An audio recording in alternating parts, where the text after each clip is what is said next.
that was going to be a big deal. I really didn't. Yeah. When I was bringing that up, I was bringing it up because it was a thing that was on a laundry list of stuff I took. It was one of the things. Yeah, it's forever associated. Connected to me. Isn't it funny that like a year ago, if they said you're going to be in this crazy controversy about a drug, you'd be like, what are you talking about? Why would I do that? I don't know. That doesn't even make any sense. Right. Yeah. One of the things that's been very strange about this is watching how people get very, there are certain things in society where people's quote unquote lived experience is like the most important thing. Right. If you identify as a different gender, whatever, if you are mentally unwell and say, I can't perform certain duties, you go, I respect that. But if you say, I took ivermectin and I felt better, people turn around and go, shut up. It's weird. Yeah. That's weird. Well, they got tricked. They got tricked into doing this by the media. And the media over and over and over again said disproven, conspiracy theory, horse dewormer. They said all these things. But what they ignored is how effective it's been in other countries. Right. Well, Japan, which is not an alt-right Reddit thread. Right.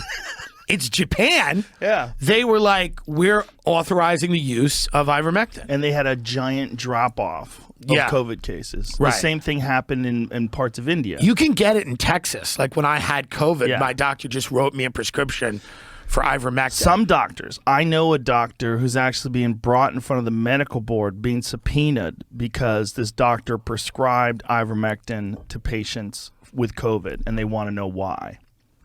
Well, so this is actually like they're being brought in front of a fucking board about a drug that if you go to the critical care frontline COVID critical care group, people have done it for thousands of people. There's all sorts of at least anecdotal tales of people getting better after ivermectin. They do know that it stops viral replication in vitro, which means in a lab culture. Yeah. They do know that other countries have reported significant success. They have these RCTs, these randomized controlled trials that they can list over and over and over again about ivermectin. The problem is, it's like the data is kind of sloppy. Like some of it is they used it in prophylaxis, which means they use it as a preventative measure. Some of it they used it in early care. Some of it they used it deep into the sickness. So it's like we don't know. And also there's clearly some kind of a conspiracy to try to demonize that medication. When you look at the amount of people that said horse dewormer, you look at the bullshit story that was in the Rolling Stone that was proven to be absolutely not real. About people waiting in line at the hospital. They couldn't get into the emergency room with gunshot wounds because so many people in there with horse dewormers. Which is what proven untrue. Not just proven untrue, just a fabrication. Well, it's I think the idea that there's a vaccine that's available and people are being mandated to take it rubs people the wrong way. Well, also because people are vaccinated and still getting sick and still spreading it. And they're trying to pretend that's not the case. I think that it's been a big problem watching the sales pitch because to me it should be the vaccine is available. If you take it, it should reduce your likelihood of getting sick.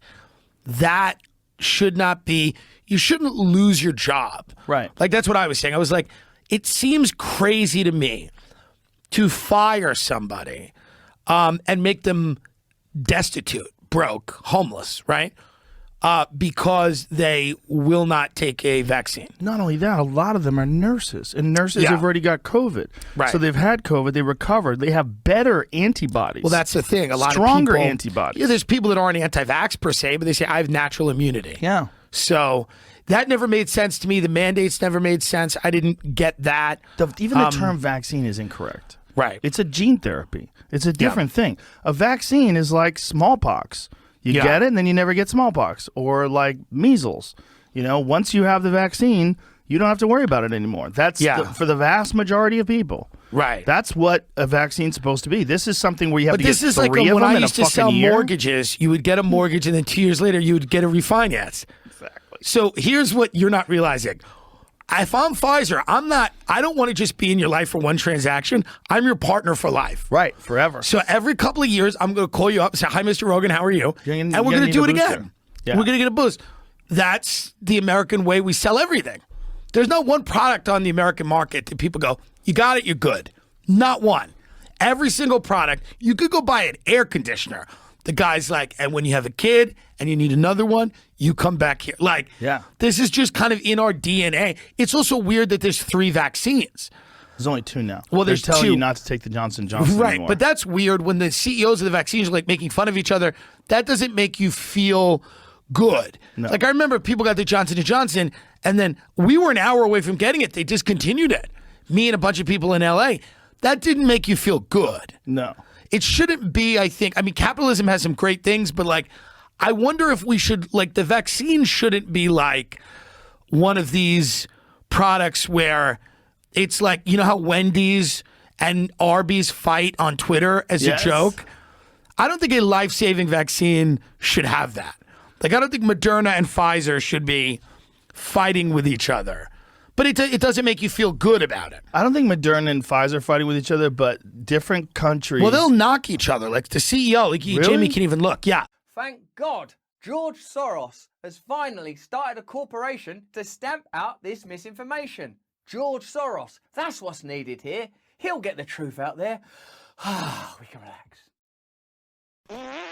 Hello there, you 4.5 million glorious angels descending down from on high here to the material plane to enjoy content like this. And while you're here, why don't you come see me in the UK between January and May, performing live all over the gaff, particularly in early February. I'm in Hammersmith, London. It'll be a fantastic night. Come along. There's a link in the description. And all of that stuff's true. And we know that because disinformation and misinformation is finally being stamped out thanks to George Soros. Let's see how. Alexander Rubenstein, writing in the Grey Zone, says, in October, billionaires, already I'm on board, because who better to bring a objective, unbiased worldview to the common person than those friends of truth, billionaires. Reid Hoffman and George Soros launched Good Information Inc. What is this childish Sesame Street back of a breakfast cereal box crap? This is good information. A public benefit corporation. Because another thing we know about billionaires, that everything about their being tells us is they care about everyone. That's why they accumulate billions to care about others with. A public benefit corporation to serve as a conduit of funds to newsrooms that cut through the echo chambers with fact-based information. Oh yeah, echo chambers, eh? Fact-based. Whose facts? On its website, Good Information describes itself as a civic incubator aimed at fostering and financially backing projects that counter disinformation where it spreads by increasing the flow of good information online. That's such Huxley-esque newspeak, isn't it? That. This is good information. I'm sorry, Alex. If you keep talking all this bad information, you're going to have to be punished. But more than merely providing an alternative to bad information through their own reporting, the company suggests that censorship is also on the menu. Oh, yeah, well, if you're going to get good information out there, stands to reason. You've got to censor all that bad information. And let's not worry that bad information might be information that negatively impacts the interests of powerful people, that good and bad might be categories that somewhat shift depending on your own intentions. And if your own intentions are evidently accrue billions, information that spreads billions, breaks down power structures, could be considered bad information. Don't worry about that because look, it's called the Good Information Inc. When did you become so cynical? We believe there's an urgent need for regulation of social media platforms, their website states. Yeah, because it's weird, isn't it? Because social media means that anybody can join in with a voice. Anybody can talk. Anybody can create news. When it should be sanctioned people, corporations, people in suits and ties, corporations that are owned by other corporations that have interests in other industries. That's what you want. A club of elites coming together to aristocratically determine what's good for you. You don't know right from wrong. If you're allowed free speech, you'll just sit there all day being all racist and sexist all on the internet. Oh, I've got free speech. I can do some racist, sexist down there. Admittedly, racism and sexism are problems. But I'll tell you a problem that's also in the air that maybe George Soros don't care too much about.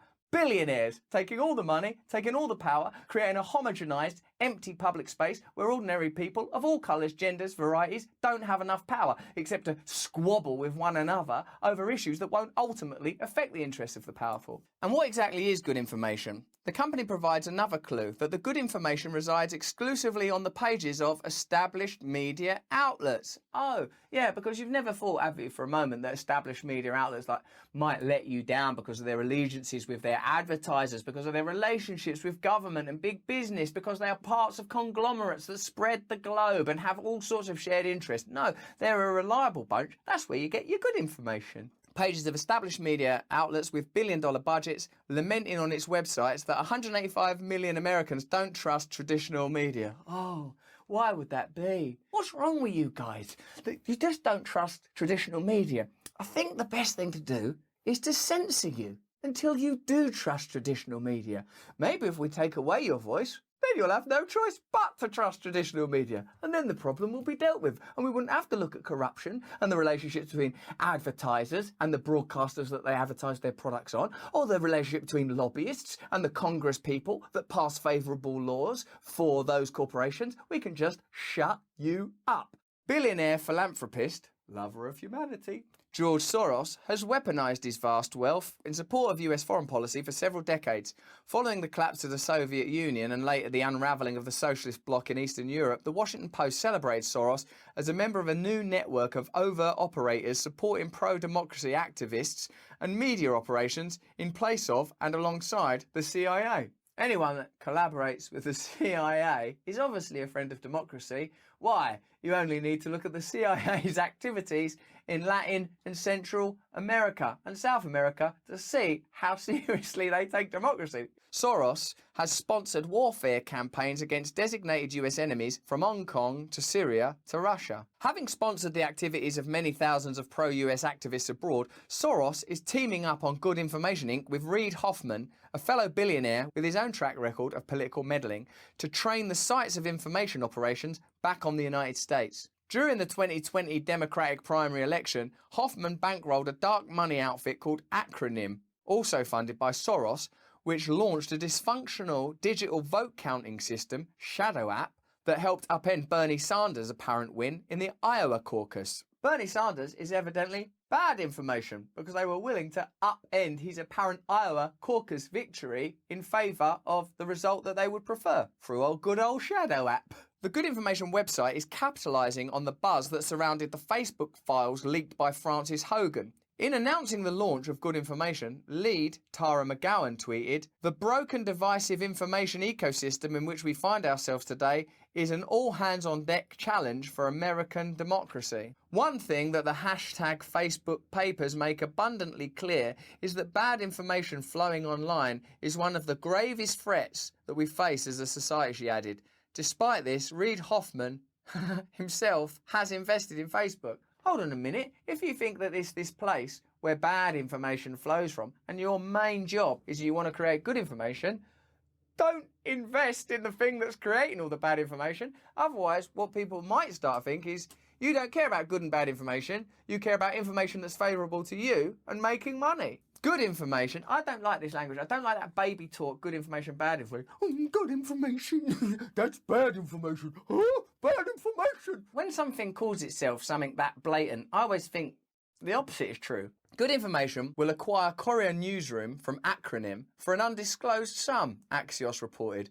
Courier Newsroom is uniquely equipped to fulfill Good Information's mission statement of cutting through the echo chambers with fact-based information. At the time of this article's publication, the top story from the network featured on their website instructed readers on the right way to eat candy corn. Yeah, that's good information, because what I find during this pandemic and the accompanying regulation and the ubiquitous culture war and the doubts around ecology and economy and inequality is like, how do I eat candy corn the right way? I mean, yeah, I can eat it, but am I eating it the right way? Won't someone please give me some good information?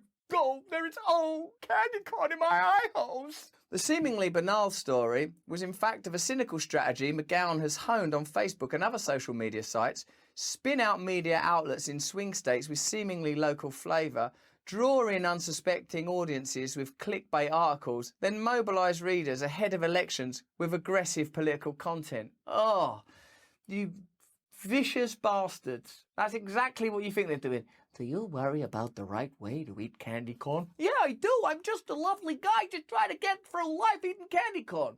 Right, good. Listen, only vote for these bunch of bastards, won't you? Was you gonna vote for those guys? To think they know how to eat candy corn? No, it's these guys. Lovely old Joe, Hillary, all them. Hey, look, we're eating candy corn good. Oh, I got a wrong hole. Oh no, Joe's choking on candy corn. The irony. Here, come here. He'll be okay. He'll be okay. Good information is much more than another partisan op. It's a domestic echo of the aggressive information warfare operations that billionaire activists like Soros and mogul Pierre Omidyar have sponsored abroad, usually alongside US intelligence cutouts in the service of imperial goals. And this time, the target is the American public. Glenn Greenwald writes, "Hello, Glenn." So often, what is meant by harmful speech that needs to be curtailed is the byproduct of highly ideological and political frameworks. We should not allow power-hungry schemes of political censorship to be rebranded as noble campaigns for public safety. It's just nonsense, isn't it? Hello, we're the good information people. We just want you to eat your candy corn the right way, and to make sure also, as a side note, that you only ever vote in favor of our interests while you're eating your candy corn, which remember, we're the guys who told you how to eat that the right way, so you wouldn't want to upset us, would you, with the bad information? Ah, bad information, bad information! And if we're going to have real debates about what is and what is not harmful content that must be banished from the internet under the penalty of criminal prosecution, then that should at very least be a collective judgment, not one dominated by a tiny handful of multi-billionaires who use their bottomless wealth in the dark to shape society to conform to their ideological preferences and other interests. Multi-billionaires already wield far too much power as it is. Yeah, you've got too much power. But could I have some more? What if I helped you to eat your candy corn properly? Multi-billionaires can and do buy television outlets and finance media companies and single-handedly create powerful NGOs and advocacy groups to control public debate. There is virtually no limit on their ability to dominate political debate except one: the internet. As they know, is one of the few tools, arguably the only one, that can level the playing field, that can allow non-billionaires a fighting chance to be heard above the systems they erect and control. The absolute last thing we should want or tolerate is for those same billionaires scheming to control the internet to eliminate the last vestige where dissent and free thought that is not subject to their oligarchical control can still thrive. There you go. Glenn Greenwald there, that enemy of democracy, standing up against good information. Bad information. So, what do you think about George Soros and his good information versus bad information campaign? Do you think that when issues of regulation come up about the internet, that the regulation is always about impeding your free speech, not about impeding the ability of big tech to capture your data, sell it to advertisers, or give it to government, or use it to cajole and control you? Where do you sit on this complex debate? Let me know in the comments below. Give us a thumbs up, subscribe to my channel, turn on the notification bell so we can communicate continually. If you enjoyed this video, here's an old article from a year ago, how the Great Reset, I love how they keep putting it in quotes, implying that it's not real, or that it's right at the end of the day, the very idea is something you should just dismiss. And then people read the headline and go, yeah, stupid Great Reset conspiracy theory. How the Great Reset of capitalism became an anti-lockdown conspiracy. As it says, and this is the best part, guys. This is a year ago when The Guardian was trying to dismiss what is currently happening as a Great Reset conspiracy theory. Get this. The Great Reset, both the title of an airport book, yeah, that's where it came from, right? By the creative economy guru, Richard Florida. No, we're talking about the obvious Great Reset from Klaus Schwab, which I know they knew when they wrote this article. And a slogan favored by corporate do-gooders, isn't it funny? They're just pretending it's not even there, is also the term for a web of ideas that has become increasingly popular among the anti-lockdown right. Right. Now, here's the point. In its most implausible version, this is what they're claiming is literally the most implausible, meaning it's just not, it's ridiculous, it'll never happen.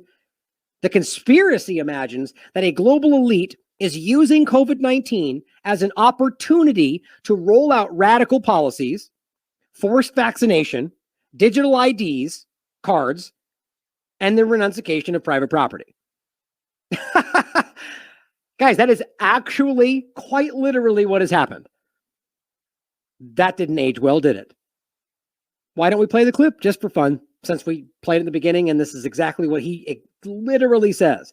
As a timely opportunity. What the fourth industrial revolution will lead to is a fusion of our physical, our digital, and our biological identities. The difference of this fourth industrial revolution is it doesn't change what you are doing.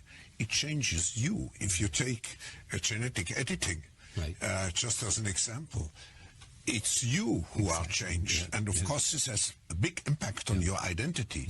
It is important to use the COVID-19 crisis as a timely opportunity.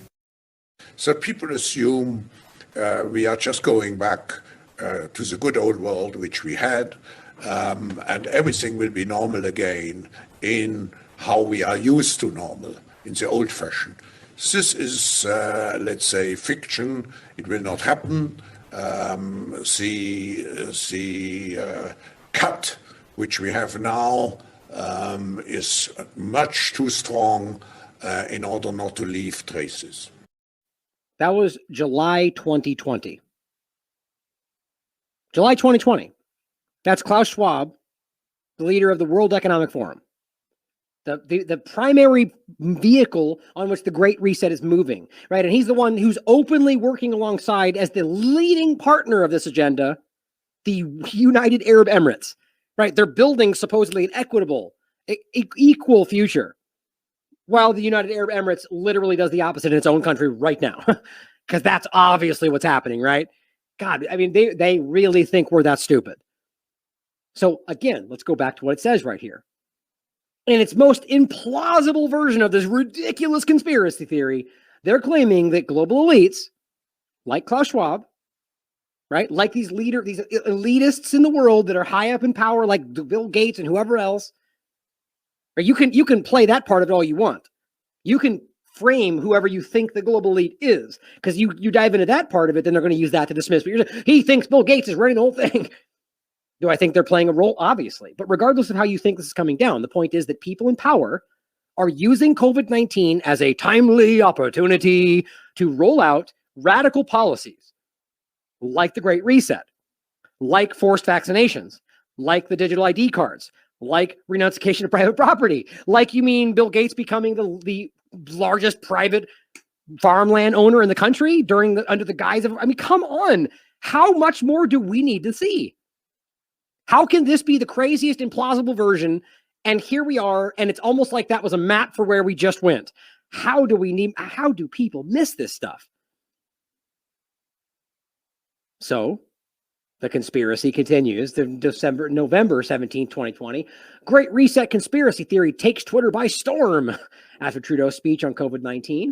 The reemergence of a popular expression used in discourse by Canadian Prime Minister Justin Trudeau was online media clients scrambling to look into the World Economic Forum's Great Reset, recently excused by some as a mere conspiracy theory. An extract of an ongoing Trudeau discourse posted on Sunday has constrained some to reevaluate there's even weird words in weird places in this article, some to reevaluate their suspicion over the Great Reset, long poo-pooed as a fear-inspired notion, regardless of being the title of a real proclamation for overall social change composed by Klaus Schwab, the head of the World Economic Forum, which again was something that was discussed and outlined long before this ever started. Now, here's just for this one part, here he is saying, Build Back Better. Building back better means giving support to the most vulnerable. Right. So and he goes on to make it the rest of his little clip there. But remember, that's Joe Biden's campaign slogan. And the most important thing to remember is that when put to the question, he literally claims that that's just a coincidence. Like, that's what it looks like to be a bad liar. When you obviously get called out on something that you can verify in 30 seconds and you just lie through your teeth. Was that being used elsewhere? Oh, we just thought it was. Maybe he doesn't even know. And that would actually make sense to me, because I don't think he knows what happened 30 seconds ago. But out there, it's very obvious that the Build Back Better thing is everywhere. Everywhere. And yet they actually make the argument that this was just a coincidence. But this global pandemic has also created an opportunity to build back better. Building back better. This pandemic has provided an opportunity for a reset. This is our chance to accelerate our pre-pandemic efforts. Now we have to accelerate because we are living the first consequences of basically climate disorders. It's time to rush, and President Biden is 100% right to do so. Last week, Climate, he said. He said climate. I shared the outlines of my plan to build back better. It's about building this country back better. As Europeans, we increased our targets for 2030 and 2050 a few months ago. We need India and China to be with us. With Chancellor Merkel, we had a discussion with President Xi. The Great Reset. And I think we felt the commitment of President Xi on climate to work with the US and with Europe. First, to accelerate his target of 2030.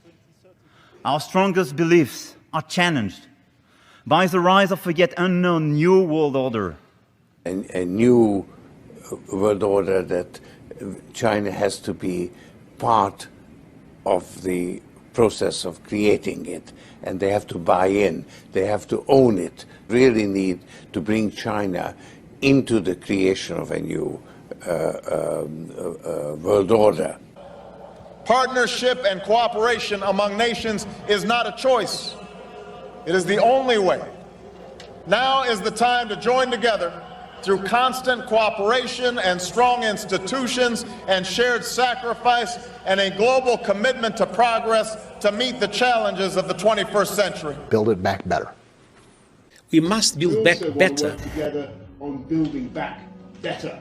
You know, I said we're going to build back and we're going to build back better. It's certainly a major crisis, but it also offers us a unique opportunity. We must use this historical opportunity. Together we can turn a crisis into an opportunity. But this global pandemic has also created an opportunity to build back better. To build back better later. But also to build back better. To build back a better world. To build back better. We can't just build back, we got to build back better. And achieve the Sustainable Development Goals. Right. And that's the point. Now, don't miss in there that they discussed climate. I mean, Macron brought it up every time. Oh, the climate this and the climate that and the sustainable goals. So how is this about COVID if it was designed before in regard to climate and now we're just jamming it through for COVID? This is the most obviously dishonest thing. Even if you believe they're doing this because they think it's the best for everybody and we're just too stupid to understand it, so they lie to us about it. You're still being lied to. It's obvious that they're playing this game. And if you look at that kind of stuff and walk away thinking that they're being honest about it, if Biden can stand back and go, oh, I just used Build Back Better because that was our slogan, that's not tied to anything else. How can you actually believe that person? It's right in front of you. It's never been more obvious. And my point in showing you all this again is that they're right now bringing this back up as if it's something we've misrepresented. And again, they're pointing to people that are making subjective claims they can't prove when all we're saying is the actual outline of the Great Reset alone is alarming. Read it for yourself. And that's the point, because it is what we're saying it is. And it's obvious if you actually just look into it. They are reimagining everything in your life because they think it's better. Or rather, it consolidates control. But you see, that's my opinion, but that's what it clearly does. They just argue that consolidation of control will make a better life for you. The whole, it's 2030, you own nothing and you've never been happier concept is something they use to dismiss this whole idea. Because people pretend that is, or they argue that is what they've claimed is the future of the Great Reset. Now, it's not actually true. But I do believe that is part of, they've outlined that that's part of where they're trying to build towards. The point is that was just another one of a million World Economic Forum discussions, which they've actually deleted. I had that somewhere else. I'll bring it up later. But they actually removed that. They removed their tweet. They removed the page. But they still have other things up on Medium that say that.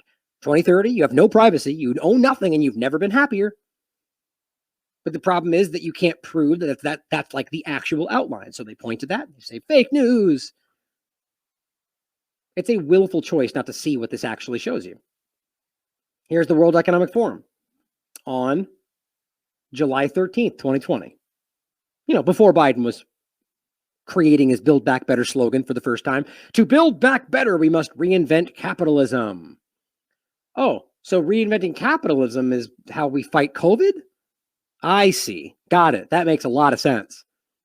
Well, here is the Build Back Better framework from Biden. that gets into using this to build back our country in a lot of ways that seemingly have nothing to do with COVID-19, even though we're now literally driving it into our guys that we have to do this because COVID. It's pretty childish to think this is what they're telling you it is. I mean, it's that silly. And as this person points out, Reuters CEO, who's fact-checking that this is all fake news, is a board member on the World Economic Forum and Pfizer. So go ahead and fact-check the conflict of interest, right? I mean, that's the point. It's silly to see how obviously rife with conflicts this is. Please, if you think we're wrong, read it for yourself. It's undeniably obvious that they're using this to reimagine things that are not in the best interest of the average person. It's a collectivist idea. Now, you could argue that that might be what you want, but then you can't pretend we live in a democracy if it's happening without the choice of me or everybody else. Now, on that note, I forgot to grab some really outstanding articles from Derek and Whitney. I'll probably just grab the Great Reset search and let you guys look through this. As always, guys, I recommend if there's any topic out there that you are interested in, I can almost promise you that T-Lab has covered it over the last 15 years. There is an endless resource out there on T-Lab right now with just discussions from so long ago of all sorts of fringe and crazy things. I mean, it's all over the place. So if you're ever interested, please dive in, search it. If this will even load for me right now, I don't know why it's taking so long. But anyway, it's important. I'll come back to that and include the link for just other Great Reset discussions. And also, by the way, you have these series. You can see the web series and their different breakdowns. Our election series we did on 2020, which, by the way, is incredibly prescient right now and what's going on. Well, that's why. And then Bro's parasite stress theory and so on. Okay. Oh, that was my interview of him. Where was it? Here we go. This is a good one. But I'll include this link as well. Frozen the podcast. It's just the search breakdown for these different links. But this one's a good one. COVID-19, the Great Reset, and the New Normal. Derek wrote this on July 31st, 2020. Now, shifting over into some of the Great Reset ideas, agendas, the future of where we're going. First of all, let's start with the idea that this is obviously, as that last part discussed, a financial coup, as Catherine Austin-Fitz points out. As we should also get into. It's always so hard to remember to think about all the different things I'm going to want to have for you as I go through the links and so on. So I'll just include Catherine's interview, really, really great interview we just had about the financial coup that this really is, at least in large part, global financial coup d'etat and technocratic slavery that follows. Don't forget that this is the largest transfer of wealth in history.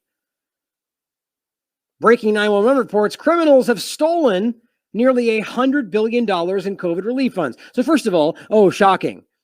Almost like you've heard that 100 times from me throughout this process. Remember in the beginning when I told you that would happen? And then it happened? And they go, oh, look at all these big businesses that took all this money and I wonder why we don't have any for the small people. And then when they rolled out the next relief fund bill and all the money, and I said, why are we doing it again if they're just going to steal it all again? And they go, oh, no, we have checks and balances in place this time. Here we are again. Shocking, I know. It's almost as if this is how this is supposed to go. And they would rather look incompetent than criminal. You know? $100 billion? Guys, this is not what it looks like. In my opinion, this is them giving money to the people that are literally undermining their own business model to enforce the agenda. When you use a vaccine passport, you're turning away business. So the only reason I think any business would do that unless they're putting politics ahead of their own business, which doesn't make sense to me, is because they got money. CARES Act and plenty of others that say, here's just money for you to be able to keep, safe from COVID. And all it did is give them a reason to not have to worry about it. That's my opinion. Where do you think $100 billion went? You know how that $100 billion divvied up amongst Americans could have changed everybody's lives? I mean, it's so ridiculous to see how much of this, how little we need to actually change every American's life, everyone's life in the world for that matter.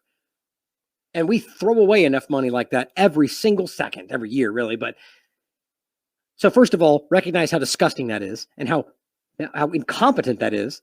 But then realize that I don't think it's incompetence at all. And as all I said was, yeah, they're called the U.S. government. Case closed. Financial coup d'etat. But other discussions of the technocratic future that is very clearly being built out right now. Aussie healthcare workers could wear Bluetooth ID tags in the new contact tracing trial. So you can see where this is slowly going into the idea of wearables. It's almost like we predicted that, right? The future of COVID-19 contact tracing could see healthcare workers wear electronic ID tags while they work, according to trials underway at Monash University and healthcare provider Alfred Health. Now, we're also seeing the idea of these wearables pop up in regard to Sweden and other places that are saying, look, now you can just put a chip inside your arm and use your passport that way. I actually have it somewhere else, but let me see if I can just grab that real quick. There it is. This is the newest. This is actually the wrong one, but this is the video version of them doing it. Let's see. Here we go. So you see the little barcode, and they basically do the scan of the chip that's in his arm. And it says, oh, you're good. Pass credentials. All right. This is in Sweden, I believe. Now I might as well grab this since I brought it up, and I believe I have it right here.